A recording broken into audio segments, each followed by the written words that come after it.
اما قبائل الموجوده في مدين هي قبائل ورغمه، ومعناها جو من الجزيره العربيه. ورغمه هي حسب الاسطوره 7 خوت، معناها جو معناها واستقروا هنا، ولكن اول ما بني مدنين هو سيد علي بن عبيد، هو جد مدنين.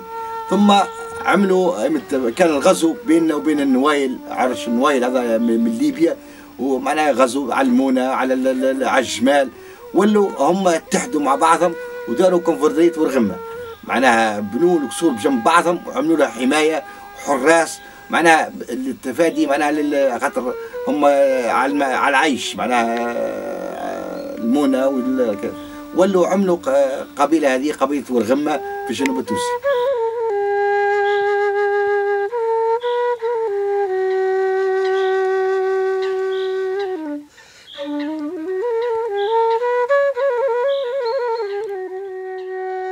Les xours sont disposés suivant un plan circulaire avec des contours imprécis. Les greniers sont montés d'une façon un peu anarchique sur 2, voire 6 niveaux. L'ensemble prend l'aspect d'une énorme ruche, dont les alvéoles seraient irrégulièrement disposés. L'entrée du Ksar est une entrée avec porche qui s'ouvre sur une cour, où se tenait chaque quinzaine le souk, où les tribus échangeaient leurs vivres. كما نشوفوا في الصورة أكثر البني معناها هو نص دائري، معناها نقولوا كما نقولوا احنا كاميرا باللغه العاميه كاميرا، معناها النص دائري هذه هي زبس، معناها بني كلها زبس وحجر، وتشد معناها في الصيف بارده وفي الشتاء دافيه، معناها باش تحفظ المونه اللي في الغرفه، معناها كما نقولوا احنا تو معناها طبيعيه.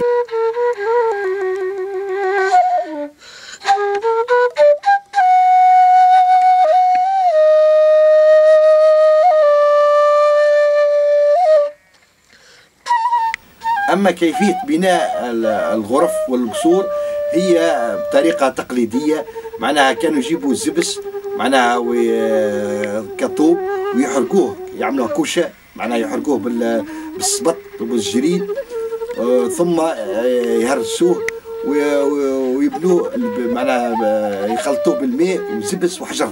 معناها القصور هذه فيها استعمال واحد هو بناء زبس وحجر، وكانوا العائلات تعمل معناها مجموعة مع بعضها يتعاونوا لبناء، مثال كل حد بيبني غرفة ولا زوز يتعاونوا على البناء نتاعهم، معناها يبدو نقولوا عندنا الغرفة الأولى والثانية نتاع الجدود الكبار، ثم الأبناء معناها يتم يولي معناها العائلة العرش كامل، معناها يبنوا الغرفة دي.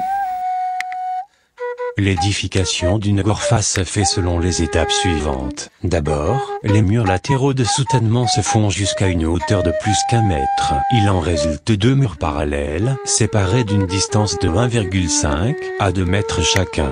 Maintenant, le vide entre les 2 murs est comblé avec des sacs d'alpha remplis de guèches. Ces sacs sont arrangés pour remonter la hauteur du mur. Ils ont déjà l'allure d'un coffrage avec une forme voûtée. Pour niveler et aplanir ce paquet de sacs remplis, on met une natte tressée d'alpha sur ces sacs, sous une forme demi-cylindrique. Pour homogénéiser, et pour plus aplanir ce corps de natte d'alpha, on étale maintenant une couche fine d'argile bien humectée, et on la bouche homogènement. Cette masse est très tendre et facile à modeler au moment de son application. Après le dessèchement, cependant, elle est une base solide pour étendre d'autres matériaux.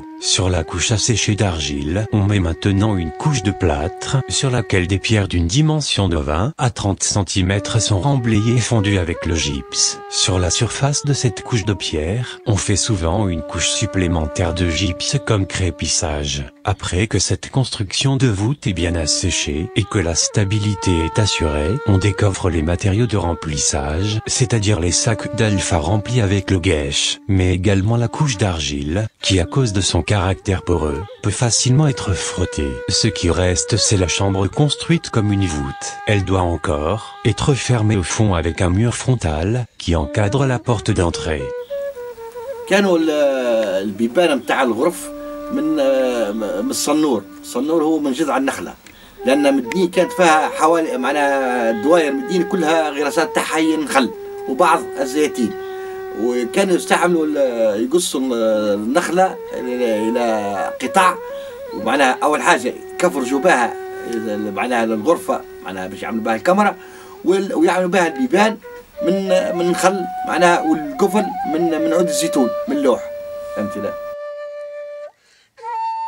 Les verrous des portes des Gorfas étaient réalisés à partir des troncs d'olivier, connus pour leur résistance. Ces verrous sont faits d'une manière intelligente. En effet, les nomades disposaient de longues clés en bois, avec contre-cheville, dont le nombre diffère d'une clé à une autre. On pouvait avoir 3, 4, ou même 6 dents. Ce verrou est placé dans le mur de la Gorfa, qui contient une petite niche, située près de la porte. Pour ouvrir celle-ci, le nomade fait entrer la clé dans la niche et l'enfonce à l'intérieur du corps de verrou. Les dents ou les contre-chevilles de la clé sont insérées dans les trous du pène pour pousser les chevilles en bois. La clé est alors accrochée au pène, il suffit donc de tirer pour ouvrir la porte.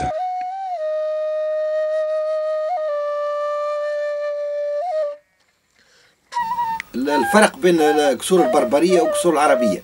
الكسور البربرية تبنت عام القرن الحادي عشر. هم سكن في الجبال، هم سكنة ملوطة والخزن من فوق. أما الكسور العربية هي للخزن فقط. عام 1650 كسور بنت كسور مدنين، هم التمر وكسور في بن خداش وفي تطاوين. معناها هم للخزن ما همش للسكنة.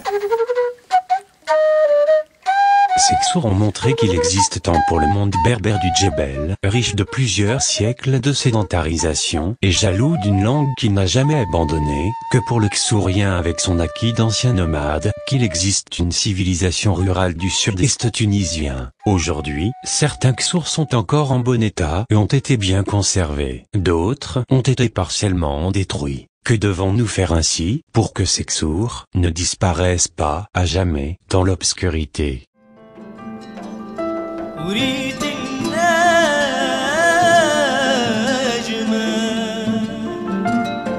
شيعت عين الفوق، أريد النجمة شيعت عين الفوق، أريد النجمة أريد